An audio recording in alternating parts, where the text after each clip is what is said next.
사랑하는 성도님, 요즘 행복하신지 모르겠습니다. 요즘 어떻게 지내고 계시나요?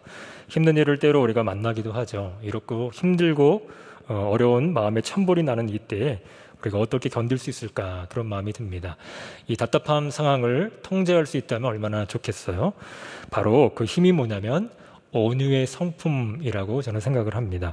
온유를 통해 행복의 본질을 발견할 수 있기를 축복을 드립니다. 자, 오늘 말씀의 본문은요, 마태복음 5장의 너무나 유명한 팔복의 말씀입니다. 그런데 그 팔복 중에서도 5절에 나오는 복인 온유한 자의 복을 함께 이 시간 나눠보려고 합니다. 복하면 여러 가지가 떠오르지 않으십니까? 그런데 헬라어로는 마카리오스라는 단어예요. 여러 가지 의미가 있지만 그것은 즐거움이라는 의미가 담겨 있어요. 여러분, 진정한 복은요, 즐거움을 가져다 줍니다. 그래서 즐거움이라는 뜻이 담겨 있는 거죠.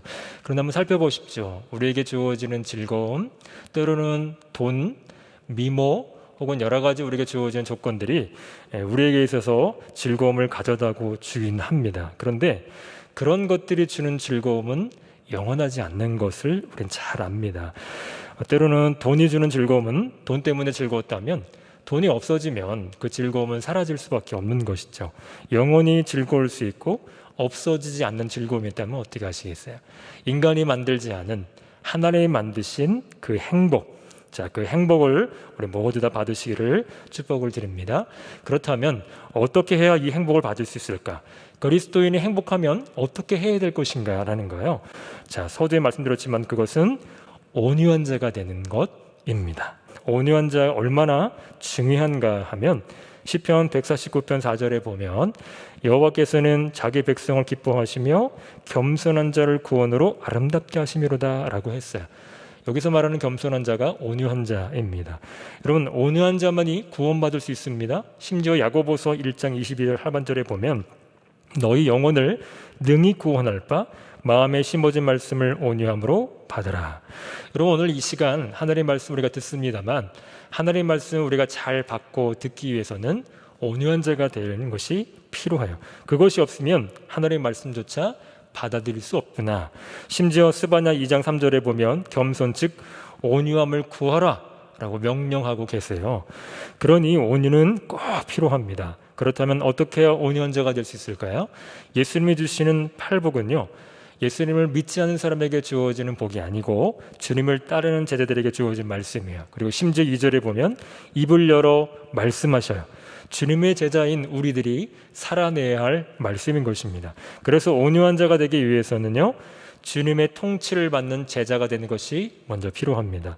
5절에 나오는 온유의 헬라어 단어는 프라우스라고 하는 단어예요. 이것은 원래 길들여지지 않았던 야생동물을 길들였다. 그래서 힘이 제어가 되는 것, 제어된 힘이 핵심인 것입니다.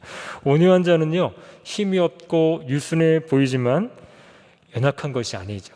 하나님의 통치를 받기 때문에 주님을 통해 제어되기 때문에 그래서 겸손해지는 것입니다. 자, 그러면 이 시간 우리 자신이 온유한지 점검해 볼 필요가 있어요. 요즘 나는 어떠한 상황에서도 잘 절제되고 있는가? 내 삶이 잘 절제되고 있는가? 한번 돌아보셔야 되겠죠. 자, 온유한 자가 되면 복을 하나님이 허락하셔요. 어떤 복입니까? 5장 5절에 보니 온유한 자는 복이 있나니 그들이 땅을 기업으로 받을 것이며. 여러분, 정말 온유한 자가 되면 땅이 생기는 것입니까? 여러 해석이 있겠지만 이 땅에 대해서 살펴볼 때 땅은 흙의 근원입니다. 하나님께서 아담을 뭐로 빚었어요? 흙으로 빚으셨어요. 그리고 생기를 불어넣어 성령이 되게 하셨습니다. 그러면 생령으로 살아가게 하시는 그 사람, 그러니 온유한 자는 흙으로 빚어진 아담과 같은 자예요. 하나님이 성령을 통해 생기를 불어넣어 주실 수 있는 심령의 상태가 되었다라고 하는 거죠. 그래서 어떻게 하십니까? 바로 이런 온유한 자에게 성령을 불어넣어 주시죠. 그래서 들어 사용하시고 하나님의 뜻을 이루어 가시더라라고 하는 거죠. 여러분, 성령께서 우리를 변화시키시면 온유한 자가 될 수 있습니다. 그래서 디도서 3장 2절 말씀에 아무도 회방하지 말며 다투지 말며 관용하며 범사의 온유함을 모든 사람에게 나타낼 것을 기억하게 하라 라고 말씀하셨어요. 우리의 온유함이 다툼이 있는 모든 세상의 삶에서 관용을 드러내고, 그리고 온유를 모든 사람에게 드러내실 수 있는 그런 믿음의 길을 걸어가시기를 축복을 드립니다. 기도하겠습니다.